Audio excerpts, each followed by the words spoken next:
सो अब देखते हैं एडजस्टमेंट नंबर 4 कि इसका क्या इंप्लीकेशन होगा हमारे क्वेश्चन के ऊपर। ठीक है जी,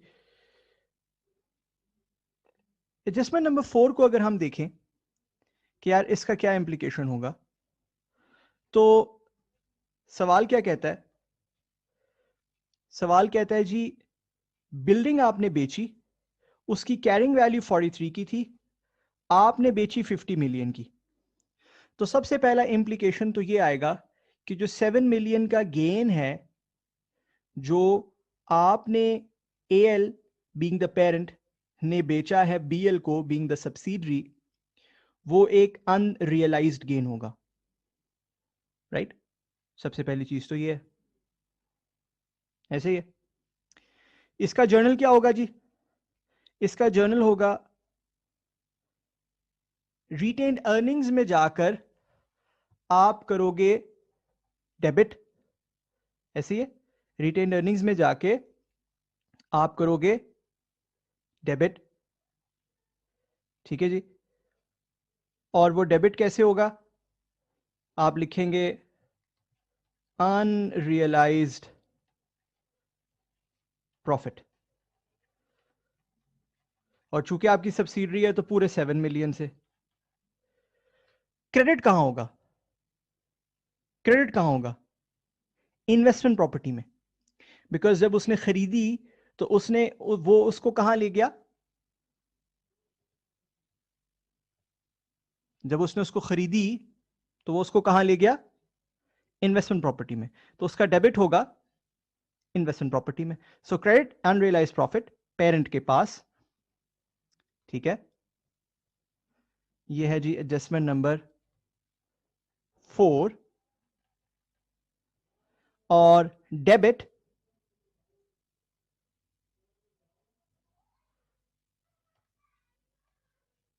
यहां पर इन्वेस्टमेंट प्रॉपर्टी में आईपी में यहां पर क्रेडिट हो जाएगा 7 से, ठीक है।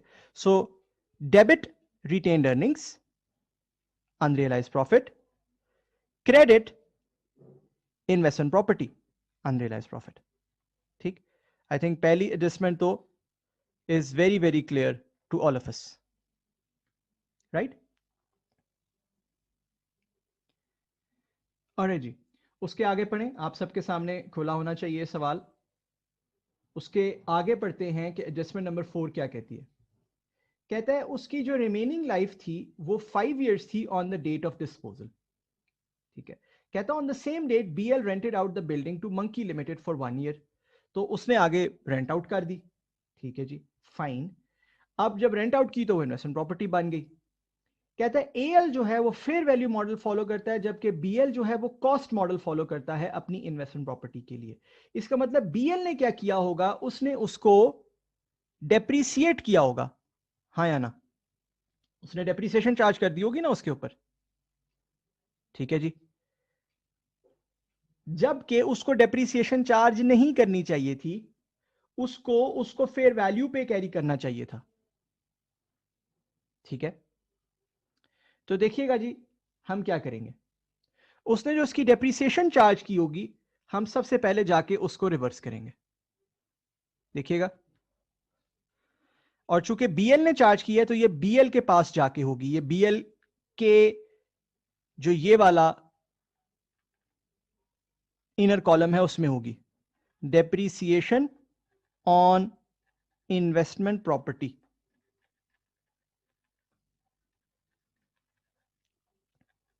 ठीक है जी। अच्छा, कितनी डेप्रीसिएशन चार्ज की होगी? उसने कहा होगा मेरे मुझे 50 की इन्वेस्टमेंट प्रॉपर्टी मिली, 50 की मिली ना उसे, इफेक्टिवली तो उसे 50 की मिली, 50 की मुझे इन्वेस्टमेंट प्रॉपर्टी मिली।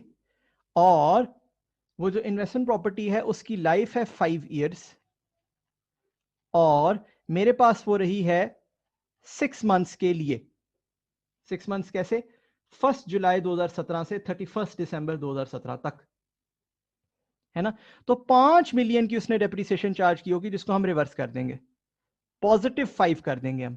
क्या ख्याल है? 5 की उसने चार्ज की, उसको रिवर्स कर देंगे, हम कहेंगे +5, ठीक। तो ये होगी credit retained earning. Credit retained earning हो गई तो डेबिट किसको जाके करेंगे? इन्वेस्टमेंट प्रॉपर्टी को, इन्वेस्टमेंट प्रॉपर्टी में चार्ज की होगी ना उसने। लें जी, ये दूसरी चीज हो गई। उसने डेप्रिसिएशन चार्ज की हुई है, हमें नहीं पसंद, या पेरेंट की पॉलिसी नहीं है ये, तो हम उस डेप्रिसिएशन को रिवर्स कर देते हैं। 5 मिलियन से डेप्रिसिएशन रिवर्स कर दी, इन्वेस्टमेंट प्रॉपर्टी डेबिट कर दी, रिटेन्ड अर्निंग क्रेडिट कर दिया, एडजस्टमेंट नंबर 4 लिख दिया इसके साथ। साथ ही वो कहता है कि फेयर वैल्यू उस बिल्डिंग की ईयर एंड पर 58 मिलियन है, तो उसको कैरी करना चाहिए किस नंबर पे, किस नंबर पे कैरी करना चाहिए, 58 मिलियन पे कैरी करना चाहिए, करेक्ट। अब जरा गौर से देखिएगा ये कंप्यूटेशन,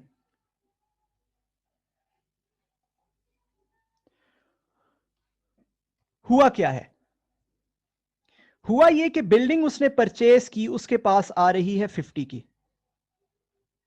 करेक्ट। हमने 50 में से 7 माइनस कर दिया बीइंग अनरियलाइज्ड प्रॉफिट, करेक्ट, ऐसे ही है।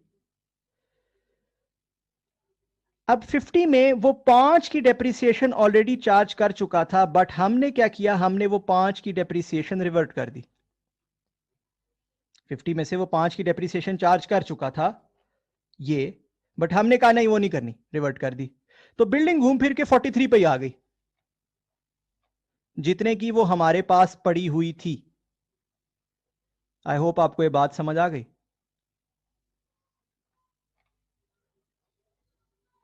Right. I hope this is absolutely clear for you.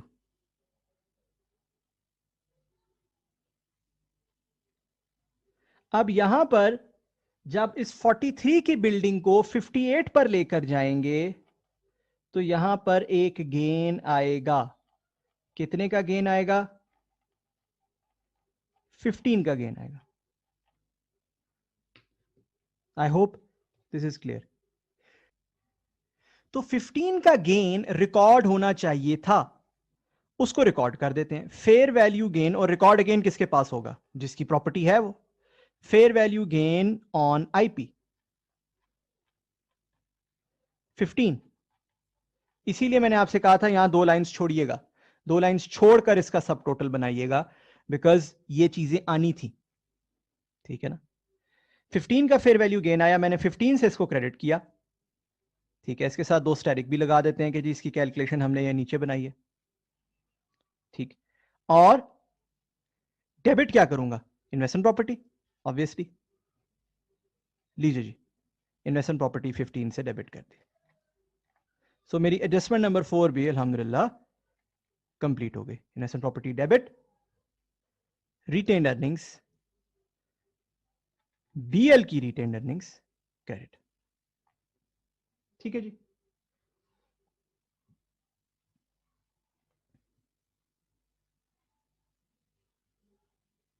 I hope ये भी क्लियर है। अच्छा, इसके बाद जो नेक्स्ट है वो है 5th बुलेट। कहता है on 31st December FL's recoverable amount was estimated at rupees 3700 million। FL की रिकवरेबल अमाउंट 3700 मिलियन रुपीस थी। अब FL की रिकवरेबल अमाउंट और इंपेयरमेंट वाला जो चक्कर है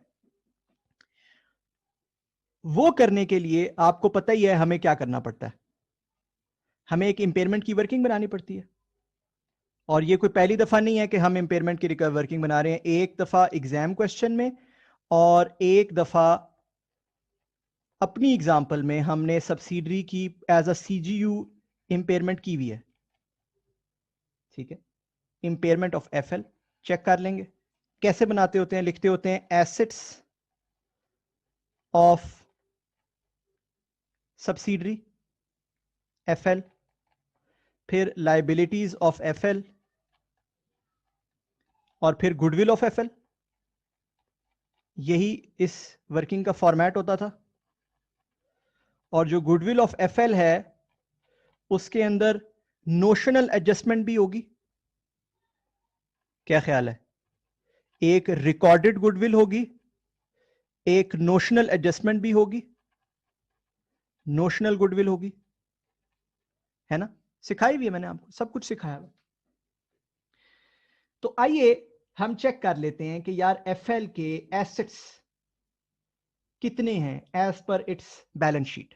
अगर आप उसकी बैलेंस शीट देखेंगे, उसकी स्टेटमेंट ऑफ फाइनेंशियल पोजीशन देखेंगे, तो आपको एफएल के एसेट्स 5000 नजर आएंगे। चेक कर ले, स्टेटमेंट ऑफ फाइनेंशियल पोजीशन देख लें एफएल की।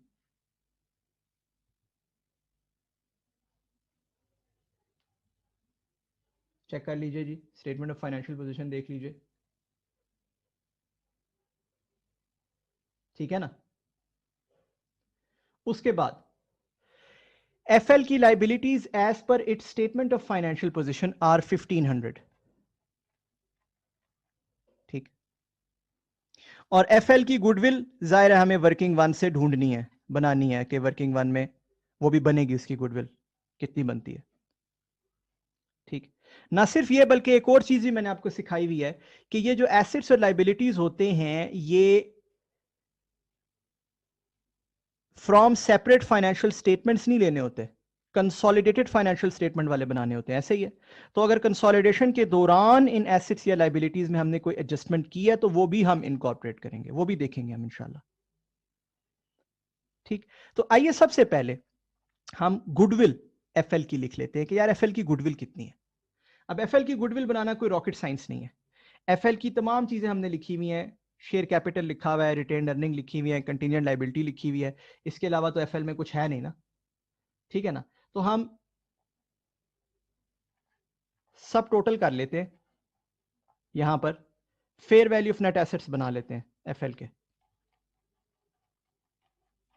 Fair value of net assets. FL के fair value of net assets बनते हैं जी 3600। ऐसे ये एक सब टोटल है, ये कोई एडजस्टमेंट नहीं है, इसकी कोई डबल एंट्री करने की जरूरत नहीं है, ठीक है, ओके फाइन। दूसरा एनसीआई, अच्छा एनसीआई चूंकि प्रोपोर्शनेट बेसिस पे बनानी है, इस सवाल में लिखा हुआ था कि प्रोपोर्शनेट बेसिस पे एनसीआई बनेगी, तो हम 3600 का ही प्रोपोर्शन ले लेंगे। एफएल में क्या शेयर होल्डिंग है जी हमारी, एफएल में क्या शेयर होल्डिंग है हमारी, याद रखिएगा एफएल एक डायरेक्ट सब्सिडरी नहीं है, एफएल एक इनडायरेक्ट सब्सिडरी है, ऐसा है या नहीं।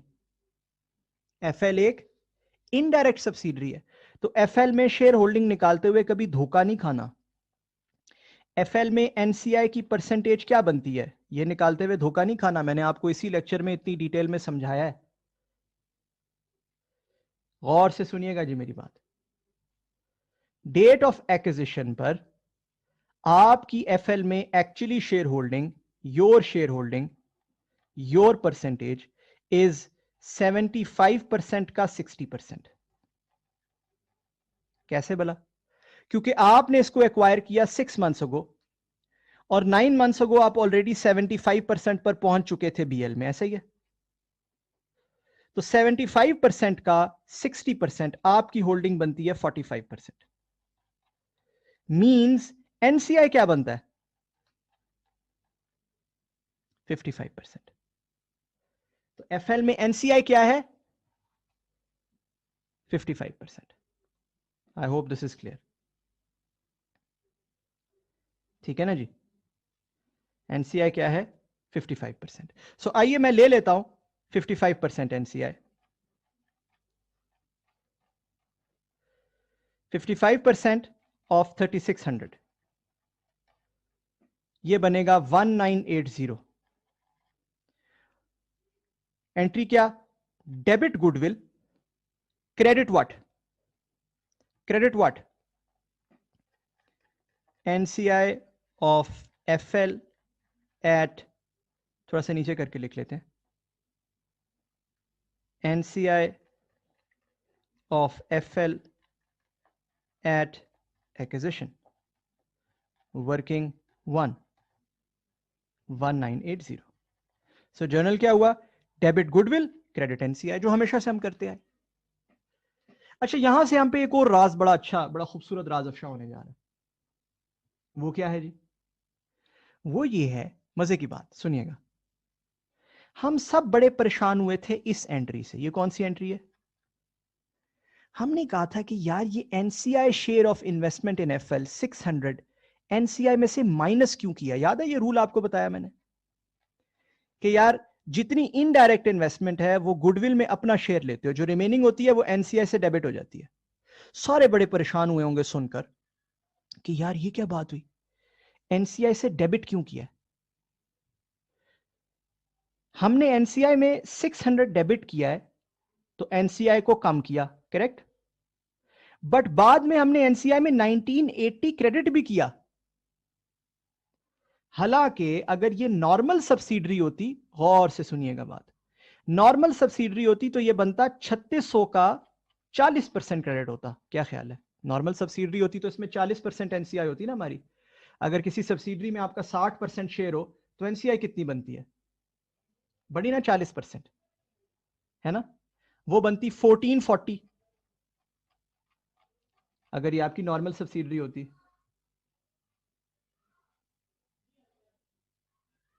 क्या ख्याल है? और अगर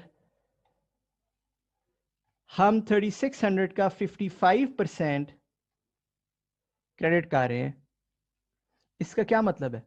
इसका मतलब हम एनसीआई के अंदर अगर हमने डेबिट किया है तो हम फिर क्रेडिट भी अमाउंट कर रहे हैं ज्यादा, हम उसको शेयर भी ज्यादा दे रहे हैं नेट एसेट्स का। बात समझ आई है नहीं?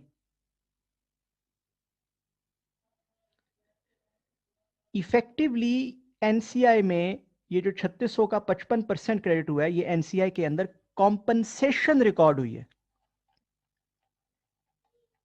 कॉम्पनसेशन रिकॉर्ड हुई है इफेक्टिवली। किस चीज की कॉम्पनसेशन? कि पहले हमने एनसीआई में जब 600 डेबिट किया था तो हमने कहा था इन्वेस्टमेंट उड़ गई है, उसका जो एनसीआई का हक बनता है, हिस्सा बनता है, वो एनसीआई के पास से उड़ा दो। क्या ख्याल है? अगर आपका किसी घर में 25% शेयर हो, यही है ना, 75-25 ही है ना हमारे पास, हमारा 75 है, ये इन्वेस्टमेंट 25 एनसीआई का। आपका किसी घर में 25% शेयर हो और कोई इस घर को खुदा ना खास्ता आग लगा दे तो आपका भी 25% उड़ गया ना। अब अपने अपने मालो दौलत में से 25% माइनस कर दोगे ना? कर दिया। बट हुकूमत क्या कहे? हुकूमत कहे यार इसके बदले तुम्हें नया घर दे रहे हैं, इन्वेस्टमेंट उड़ गई लेकिन उसके बदले क्या आ जाते हैं बैलेंस शीट में? Net assets. इसी को बोलते हैं ना कंसोलिडेशन का अमल। सेपरेट फाइनेंशियल्स में क्या पड़ी होती है? इन्वेस्टमेंट। क्या ख्याल है? सेपरेट फाइनेंशियल्स में क्या होती है? इन्वेस्टमेंट। सब्सिडी का की क्या निशानी होती है सेपरेट फाइनेंशियल्स में? इन्वेस्टमेंट। कॉन्सो फाइनेंशियल्स में क्या निशानी होती है सब्सिडी की? नेट एसेट्स पड़े होते हैं वहां पे। तो हमने इन्वेस्टमेंट को आग लगा दी, तो 25% जो एनसीआई का हिस्सा था वो एनसीआई में से भी जाके माइनस कर दिया। लेकिन जब हमने नेट एसेट डाले तो फिर हमने उसके अंदर एनसीआई को हिस्सा दे दिया, हक दे दिया। आई होप ये बात समझ आ गई कि जो 600 नेगेटिव पड़ता है वो इन्वेस्टमेंट के उड़ने की वजह से पड़ता है, घर जलने की वजह से पड़ता है। लेकिन जब हुकूमत उसके बदले में कोई और घर दे देती है, यानी कि नेट एसेट्स आ जाते हैं बैलेंस शीट में, तो फिर उन नेट एसेट्स का जो ड्यू शेयर होता है वो एनसीआई को दे देते हैं हम। ठीक है जी? आई होप ये भी क्लियर है आप सबको। आई होप इन दोनों एंट्रीज की अब आपको लॉजिक समझ आ गई है। ये दोनों जर्नल्स हैं। ठीक। सो यहां पर मेरे पास गुडविल मुकम्मल हो गई जी। वर्किंग वन में मेरे पास इस एंटिटी की जिसको हम इंपेयरमेंट टेस्ट कर रहे हैं उसकी गुडविल मुकम्मल हो गई। और उसकी गुडविल क्या है जी?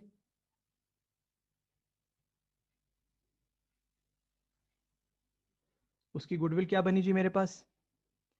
गुडविल बनी, सम कर लेते हैं हम, 180। गुडविल क्या बनी? 180। ठीक है, इसकी गुडविल भी मैं लिख लेता हूं इंपेयरमेंट की वर्किंग में, जाहिर है उसी लिए तो मैं इधर आया था। इंपेयरमेंट ऑफ एफएल में उसकी गुडविल भी लिख लेता हूं 180 की। ठीक है ना जी? लें जी, ये 180 बन गए। ठीक।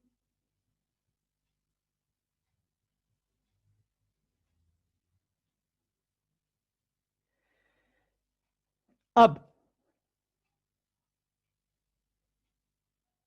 हमने इसके नेट एसेट्स में अगर कंसोलिडेशन करते हुए कोई एडजस्टमेंट करनी है, कोई एडजस्टमेंट की है, तो वो एडजस्टमेंट करेंगे। गुडविल की नोशनल एडजस्टमेंट करेंगे और उसको, उन नंबर्स को इसकी रिकवरेबल अमाउंट के साथ कंपेयर करेंगे। रिकवरेबल अमाउंट सवाल के अंदर दी हुई है 3700, ऐसे ही है। गौर से सवाल को देख लेते हैं कि कहीं हमने एफएल के एसेट्स या लाइबिलिटीज में सवाल के अंदर कोई एडजस्टमेंट तो नहीं की। अगर हम देखते चले जाएं एडजस्टमेंट बाय एडजस्टमेंट, तो एडजस्टमेंट 1 के अंदर तो ऐसा कोई एडजस्टमेंट नहीं थी, है ना। एडजस्टमेंट 1 तो सिर्फ शेयर होल्डिंग की डिटेल्स बता रही थी।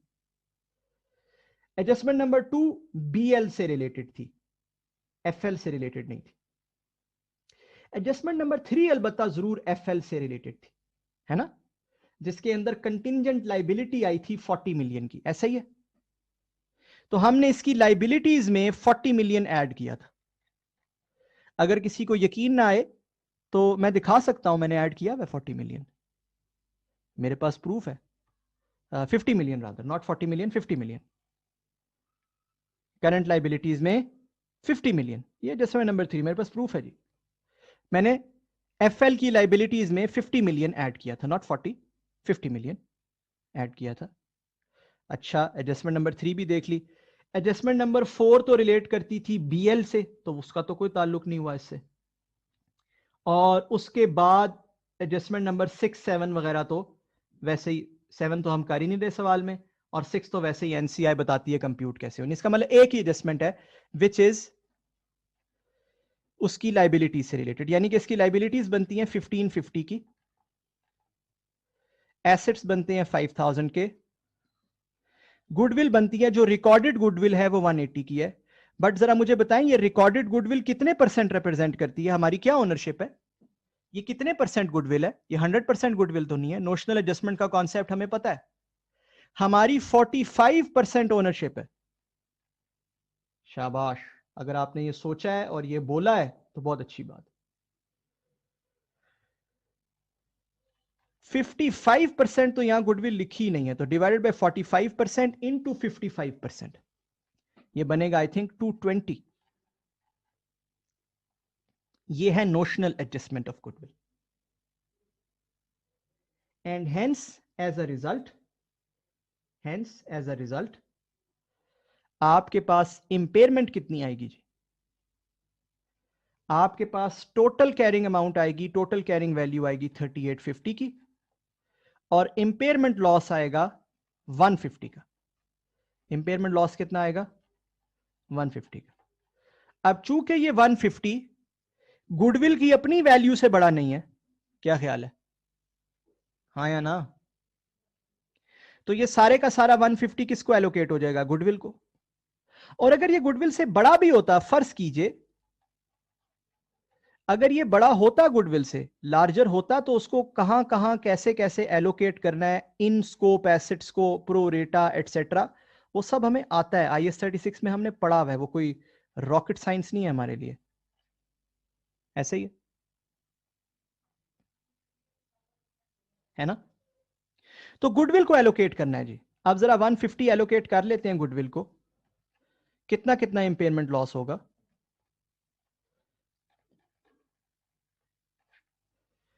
150 का 45% इस वाली गुडविल को एलोकेट हो जाएगा,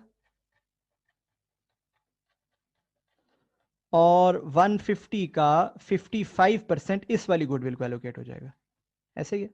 recorded and notional goodwill.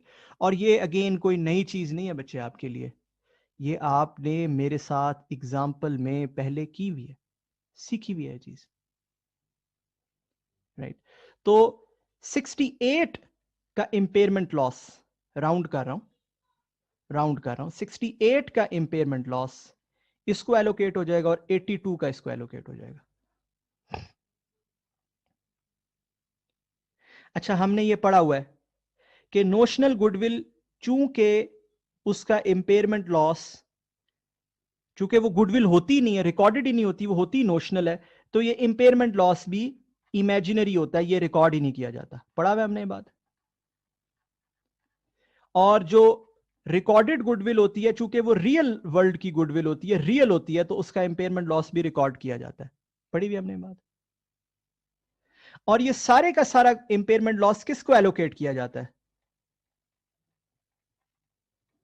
Allocated to parent only. ये बात भी हमने पहले पढ़ी हुई। इन अदर वर्ड्स, एक चीज भी हमने नई नहीं पढ़ी इसमें। वो जो इंपेयरमेंट ऑफ गुडविल की मिसाल थी, अगर आपको लग रहा है कि नहीं पढ़ी हुई, तो जाइए यहां पॉज कीजिए, जाइए उस लेक्चर में, वो इंपेयरमेंट ऑफ गुडविल वाला लेक्चर लीजिए, आपको समझ आ जाएगी हाँ यार ये तो हमने पढ़ा हुआ सब। तो पता चला कि जर्नल क्या होगा? जर्नल होगा retained earnings of the parent debit by 68। Retained earnings of the parent debit by 68। Credit what? Credit what? Goodwill by 68। ठीक है ना जी? तो आइए कर लेते हैं ये retained earnings of the parent debit, impairment of goodwill. ये जो मैंने लाइनें छोड़ी होती है ना, किसी वजह से छोड़ी होती हैं। आप चूंकि बोर्ड पे स्क्वीज नहीं करना आपने जवाब, तो आप लाइनें जितनी मर्जी छोड़ो, ठीक है, आपका खुला खुला जवाब आए। मैंने तो स्क्वीज करना होता है, तो मैं लाइनों का हिसाब होता है मुझे। Right, impairment of goodwill working 5 से आ रही है 68, और ये बुलेट नंबर भी 5 ही है।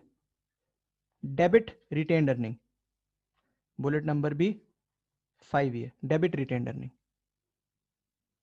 क्रेडिट क्या? गुडविल। आइए जी, गुडविल को मेन बैलेंस शीट के ऊपर ही जाके डेबिट कर लेते हैं। गुडविल लिखनी तो है ही है ना हमने। गुडविल -68, कहां से? वर्किंग 5 से। बाद में इसमें प्लस प्लस कर लेंगे जो वर्किंग 1 में नंबर आएगा। तो debit retained earning, credit goodwill. Adjustment number 5 भी मैंने इंक्लूड कर दी। आई वुड एडवाइज, चूंकि ये सवाल हो गया मुकम्मल, एडजस्टमेंट नंबर 6 का तो कोई इंपैक्ट है नहीं, वो तो बस ये लिखा है कि प्रोपोर्शनेट शेयर पे एनसीआई कंप्यूट करें, वो हम कर लेंगे। एडजस्टमेंट नंबर 7 हम अकाउंट फॉर नहीं कर रहे, वो IAS 19 से रिलेटेड है। तो सवाल हो गया मुकम्मल। रिक्वेस्ट मेरी है, गुजारिश मेरी है कि आप यहाँ पे 1 मिनट का पॉज कीजिए, तसल्ली से इस सवाल को अपने जहन में मुकम्मल कीजिए, डाइजेस्ट कीजिए। आई होप आप सबने इस पर अच्छी तरह सोचा है और देखा है। अब हम सिर्फ वर्किंग्स कंप्लीट करेंगे और इंशाल्लाह ये सवाल हमारा मुकम्मल है। आइए जी, वर्किंग्स को कंप्लीट कर लेते हैं। वर्किंग 1, इसमें सब कुछ लिखा हुआ है, सिर्फ गुडविल कंप्यूट नहीं हुई हुई। सो हम बना लेते हैं कि BL के केस में गुडविल क्या कंप्यूट होगी जी? क्या गुडविल बनती है BL के केस में? 3100 माइनस 4500 प्लस 1575 करेंगे तो हमारे पास BL की गुडविल आ जाएगी 175 की।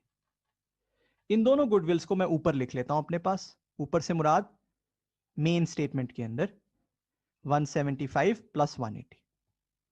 ठीक है जी, और यहां साथ वर्किंग 1 लिख देता हूं सो दैट एग्जामिनर को पता चल जाए कि यार ये वर्किंग 1 से आ रही है।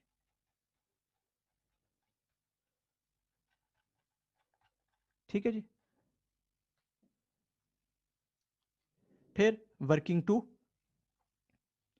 वर्किंग 2 में हमने कहा था कि यहां जो भी सब टोटल होगा, जो भी सब टोटल होगा, उसको हमने एनसीआई को एक शेयर देना है, जिसमें हमने पहला शेयर निकाल लिया था 105 का 35% के हिसाब से, है ना? तो आइए पहले इस सब टोटल को बना लेते हैं कि यार यहां पे क्या सब टोटल बनता है। सब टोटल कैसे बनाएंगे? इन तमाम नंबर्स को जो आपके सामने नजर आ रहे हैं, इनको सिंपली सम करके, इन तमाम नंबर्स को जो आपके सामने नजर आ रहे हैं, इनका सिंपल सम लेंगे तो आपके पास एक सब टोटल बन जाएगा। ठीक है जी, ये सब टोटल आपके पास बनना चाहिए 820। अच्छा, अब इस 820 में से जो 105 है, ये अगर आप रिकॉल करें तो ये क्या था? ये 105 था बेसिकली पहले 2.25 साल का एनसीआई का शेयर। क्या? पहले 2.25 साल का। मैंने बड़ी लंबी चौड़ी डिस्कशन की थी आपके साथ और मैंने आपको बताया था यहां पर कि यार पहले 2.25 साल तक एनसीआई को 35% शेयर मिलना है और फिर 0.75 ईयर्स तक एनसीआई को कितना शेयर मिलना है? 25% शेयर मिलना है। ठीक है जी, अच्छा जी, बेहतरीन। तो जरा एक छोटी सी कंप्यूटेशन करेंगे, उससे इंशाल्लाह ये भी समझ आ जाएगा हमें। देखिएगा, हमने ये कहा कि 299.5 ये कंप्यूटेशन है ना जी, इस एक्सपांज की, इस स्टैटिक लगाकर 815 माइनस 520 प्लस 4.5, 299.5 का 35%, 105। तो फिर 820 में से अगर 299.5 जाएं तो पीछे क्या बचता है? बात समझ रहे हैं ना? 820 में से 299.5 या 300 का हमने उसको 35% दे दिया है, तो बाकी जो 520 बचता है उसका हमने उसको कितने परसेंट देना है? एनसीआई को 25% देना है ना जी, क्या ख्याल है? ऐसा है या नहीं?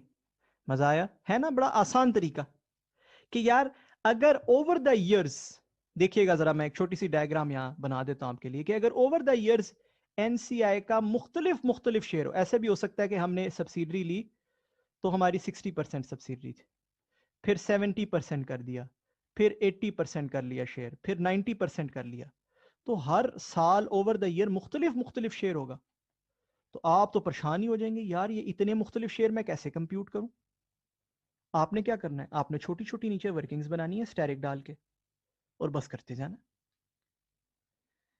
भाई टोटल प्रॉफिट है 820 का, उसमें से 300 उस जमाने में आया जब उसका 35% या 35% शेयर हुआ करता था, और बाकी 520 उस जमाने में आया जब उसका 25% शेयर हुआ करता था।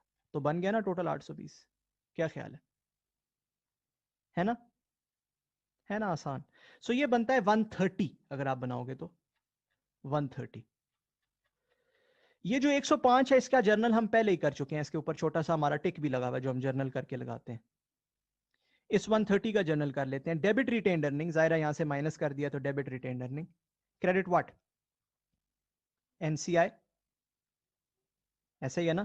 पोस्ट एक्विजिशन रिटेन्ड अर्निंग्स, क्या 1 अप्रैल से टू 31 दिसंबर 17, ऐसा ही है 130 का शेयर। सो debit retained earning, credit NCI. Debit credit के तो हम उस्ताद हैं वैसे ही, क्या ख्याल है?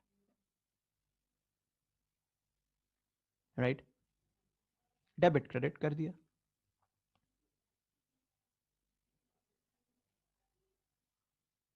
आगे बढ़ते हैं, आगे चलते हैं। डेबिट किया, क्रेडिट किया, अब उससे आगे वर्किंग टू को मजीद कंप्लीट करते हैं। एफएल, एफएल में प्रॉफिट नहीं आ रहा, बल्कि उल्टा क्या आ रहा है? एफएल में प्रॉफिट नहीं आ रहा, उल्टा क्या आ रहा है? लॉस 150 का। अब क्या एनसीआई का लॉस में शेयर नहीं होता? बिल्कुल होता है जी, एनसीआई का लॉस में भी शेयर होता है, जैसे प्रॉफिट में होता है उस तरह लॉस में भी होता है। अच्छा, शेयर कितना बनेगा एनसीआई का? याद रखिएगा एनसीआई का 55% शेयर बनेगा। कितना शेयर बनेगा? 55%, क्योंकि एनसीआई इसमें है ही 55% एफएल में, सीखा हुआ हमने ये बात। तो आइए लिख लेते हैं। एनसीआई का शेयर ऑफ लॉस 150 का 55%, 83 बनता है जी तकरीबन, ऐसा ही है। 150 का 55%, 83। देखिएगा जी, चूंकि ये लॉस है तो एंट्री उल्टी होगी। आई होप आसान है ये बात कहना और समझना भी। चूंकि ये लॉस है तो एंट्री उल्टी होगी। 83 रिटेन्ड अर्निंग में क्रेडिट होगा और एनसीआई में डेबिट होगा। ये रेड वाले जो मैंने आपको समझाने के लिए किए थे मैं थोड़े से मिटा देता हूं और यहां लिख देता हूं post acquisition retained earning of FL working two से 83 डेबिट। चेक करें, है ना इंटरेस्टिंग? देखें ये 130 का क्रेडिट किया हुआ है, चूंकि ये शेयर ऑफ प्रॉफिट था, ये भी वर्किंग टू से आया था ये, लेकिन ये डेबिट किया है क्योंकि ये शेयर ऑफ लॉस है। एनसीआई शेयर ऑफ लॉस है 83 negative, 83 debit. I hope this is clear.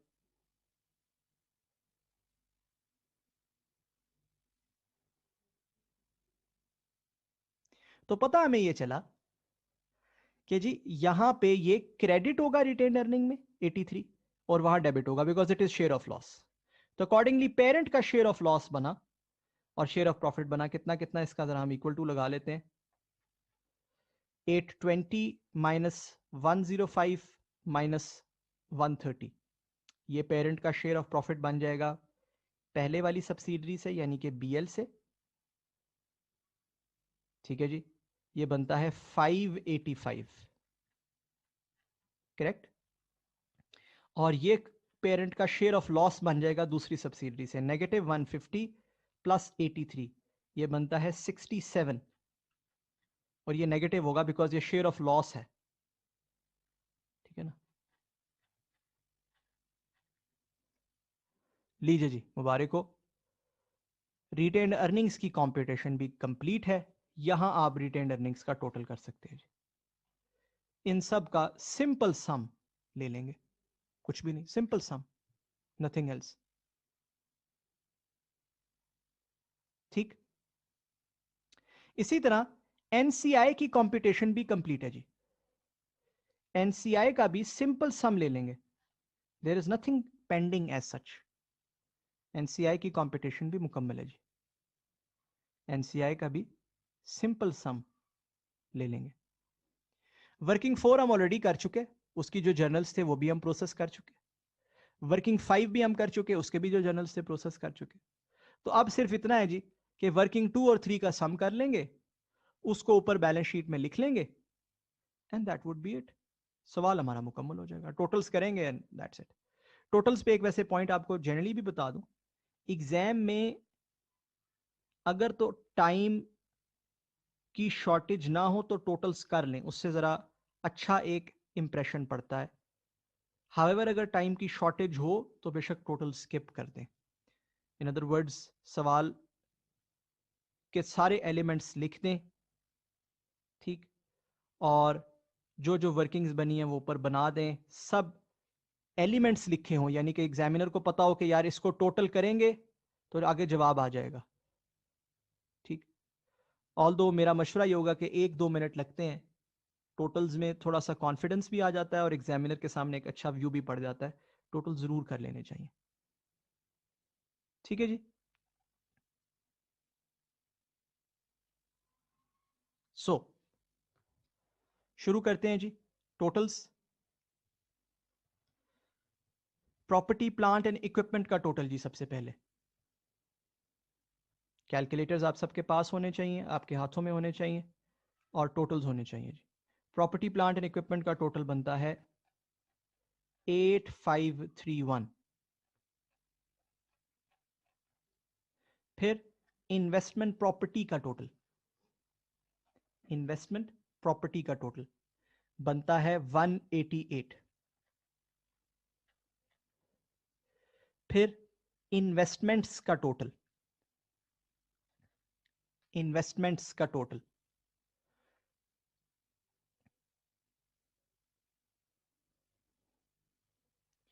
जो आपने इन्वेस्टमेंट्स की हुई हैं उसका टोटल आ रहा है नील, क्योंकि आपने सारी इन्वेस्टमेंट्स या गुडविल में या कहीं और अकाउंट फॉर कर ली। फिर गुडविल का टोटल 287।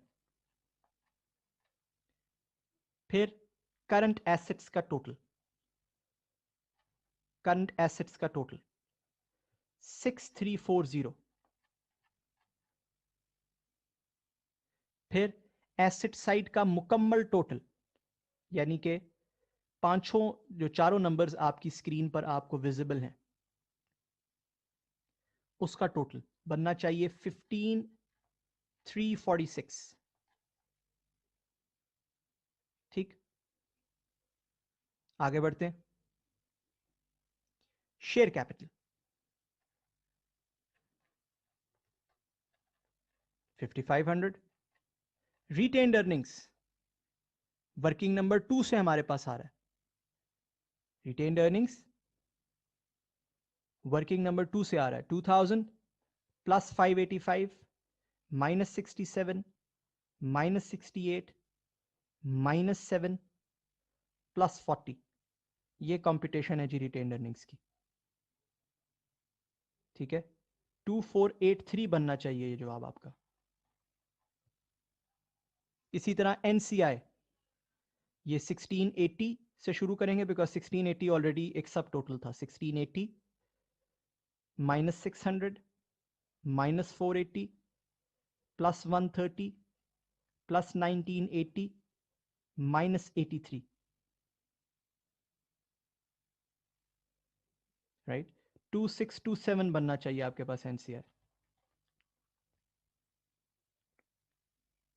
सो मैं लिख रहा हूं 2483 और एनसीआई 2627।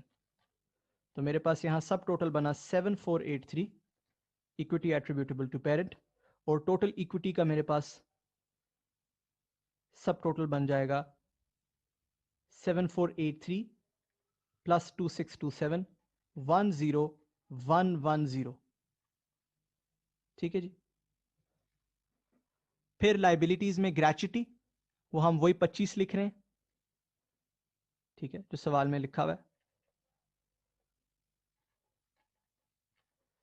और फिर करंट लाइबिलिटीज,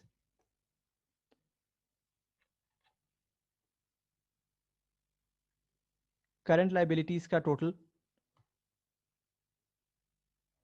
4711। कुछ टोटल्स ठीक कर लीजिए जी। इक्विटी एट्रीब्यूटेबल टू पेरेंट का टोटल बन रहा है 7983, और ये टोटल इक्विटी का अकॉर्डिंगली टोटल बन रहा है 10610। ठीक है, आई होप आप सबने सही से कैलकुलेट किया। ठीक, अकॉर्डिंगली यहां पर आपके पास इक्विटी एंड लाइबिलिटीज का टोटल बन जाता है 15346, जो कि आपके एसेट साइड के टोटल से ऑब्वियसली मैच करता है। और वो हमें अल्हम्दुलिल्लाह सवाल शुरू करने से पहले ही पता होता है कि यार चूंकि हम चलते ही डबल एंट्री से हैं, तो इंशाल्लाह बैलेंस शीट या स्टेटमेंट ऑफ फाइनेंशियल पोजीशन ज़रूर मैच करेगी। तो आपने ये सवाल भी कर लिया, जिसके अंदर बहुत से लर्निंग पॉइंट्स थे, बहुत सी मज़ेदार चीज़ें थी। डिफरेंस इन अकाउंटिंग पॉलिसी भी था, कंटिंजेंट लाइबिलिटी भी था, चेंज इन होल्डिंग भी था, कॉम्प्लेक्स ग्रुप भी था, impairment of subsidiary as a CGU की दोबारा से वर्किंग भी हुई, ठीक है ना। So we have learned a lot of things from this question. As usual आपके होमवर्क इतना सा है इस लेक्चर के बाद कि आपने इसको रिवाइज करना है। और रिवीजन का तरीका क्या होता है कि एक दफ़ा ये सवाल मैंने कैसे कराया वो देखें, फिर एक दो दिन छोड़कर ये सवाल एक बार खुद से सॉल्व करें। सवाल देखें और खुद से सॉल्व करें विदाउट चीटिंग। एक चीज ज़हन में रखिएगा जी, वो ये कि एफएल की गुडविल की कंपटीशन में कंफ्यूज नहीं होना आपने बिल्कुल भी। ये नहीं सोचना कि यार हमने तो 75% इन्वेस्टमेंट ली है लेकिन एनसीआई 55 ले ली है, यानी कि नेट एसेट्स हमने 45% लिए हैं। नेट पे ऐसे ही होगा ना, चूंकि एनसीआई 55 है तो नेट एसेट्स 45 रह गए। ये क्या मैथ किया हमने, ये बिल्कुल भी नहीं सोचना, क्योंकि ऐसा है ही नहीं। गौर से देखिएगा असल में है क्या बात।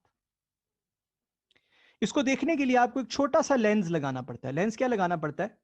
आपको यह करना पड़ता है कि आप FL as given in this question देखें, इन दिस क्वेश्चन, और साथ आप FL if it had been और डायरेक्ट सब्सिडरी, ये देखें। अच्छा, अगर एफएल हमारी डायरेक्ट सब्सिडरी होती तो हम क्या करते? बड़ी क्विकली मैं लिख देता हूं, बहुत क्विकली। हम इन्वेस्टमेंट लेते और पूरी इन्वेस्टमेंट ले लेते। क्या ख्याल है? क्या ख्याल है? सवाल में कितनी इन्वेस्टमेंट दी हुई है? इन्वेस्टमेंट लेके लेते और पूरी इन्वेस्टमेंट ले लेते, यही कहा ना हमने। तो सवाल के अंदर कितनी इन्वेस्टमेंट दी हुई है, एफएल में कितनी इन्वेस्टमेंट हुई है, 2400 की। ठीक, मैं जरा आगे परसेंटेज भी लिख देता हूं। ये हमारी 60% इन्वेस्टमेंट होती है, क्या ख्याल है? ऐसा ही है। फिर fair value of net assets बनाते। Fair value of net assets तो हम सबको पता है 3600 थे उसके, राइट। और ये 100% नेट एसेट्स थे, क्या ख्याल है? और फिर एनसीआई लेते एट 40%, क्योंकि वो हमारी नॉर्मल सब्सिडरी होती, तो 60% अगर हम हो तो बाकी 40% एनसीआई होगा, क्या ख्याल है? नॉर्मल सब्सिडरियां तो ऐसे ही चलती है ना जी। एनसीआई लेते 1440 और यहां लिख रहा हूं 40%। अब अगर हम यहां गुडविल बनाएं और देखें हमने किया क्या है, तो ये जो भी गुडविल निकलती है ये वाली, ये असल में दो चीजों के कंपैरिजन से निकल रही है। गौर से देखिएगा स्क्रीन अपने। 60% इन्वेस्टमेंट, कौन सी 60% इन्वेस्टमेंट? ये वाली 60% इन्वेस्टमेंट थी ना ये, जिसकी वैल्यू 2400, कंपेयर्ड विद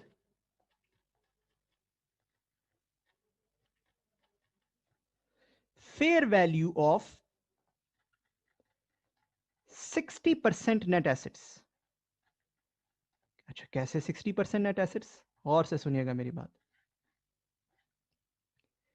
आपने 100% नेट एसेट लिए, अगर मैं इसको सब टोटल कर दूं इस डब्बे को, गौर से देखें इसको, आपने 100% नेगेटिव किया, 40% उसी का 40% पॉजिटिव कर दिया। ये 3600 का ही 40% है ना, 1440।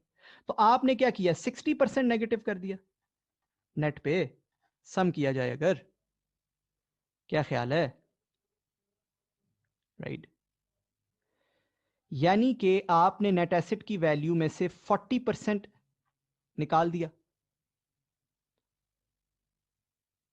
Compared with fair value of 60% net asset. So 3600 का 60% क्या होता है? 3600 का 60% होता है 2160।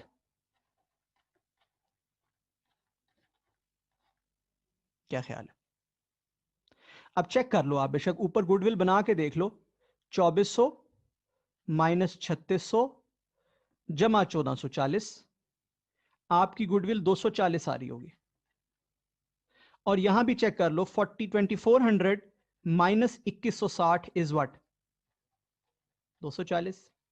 इसका मतलब आपने गुडविल जो बनाई है उसमें बेसिकली आपने ये किया कि 60% इन्वेस्टमेंट को fair value of 60% net asset से कंपेयर किया। क्या मैं सच कह रहा हूं? है ना? Of course. Okay, fine.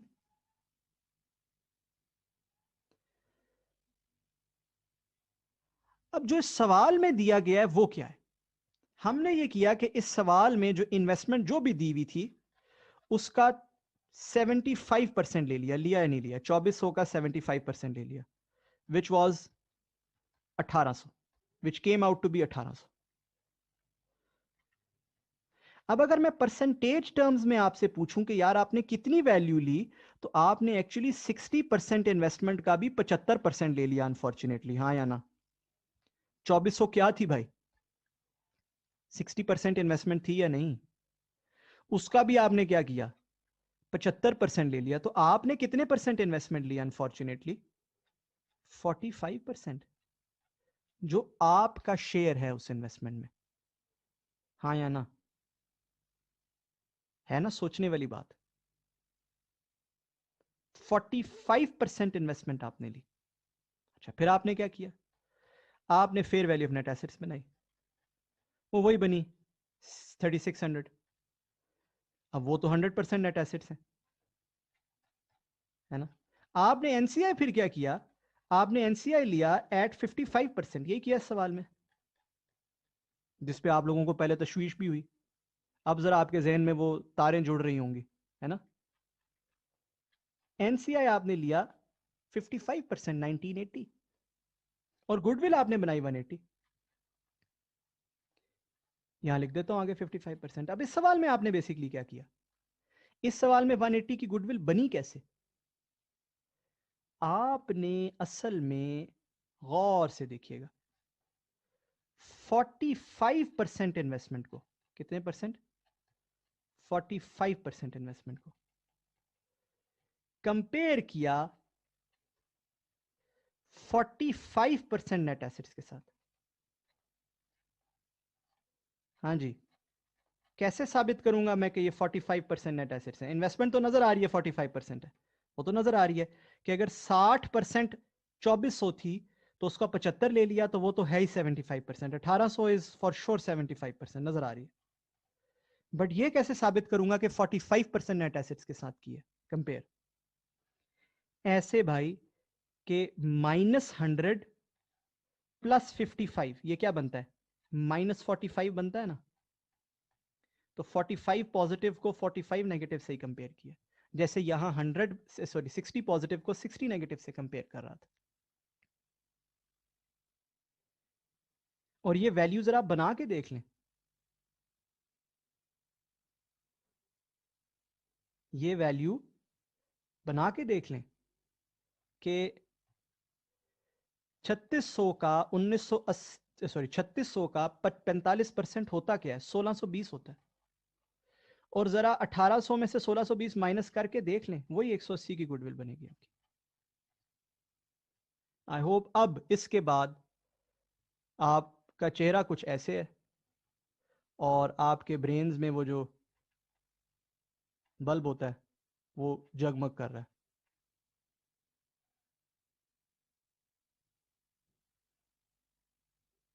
Right?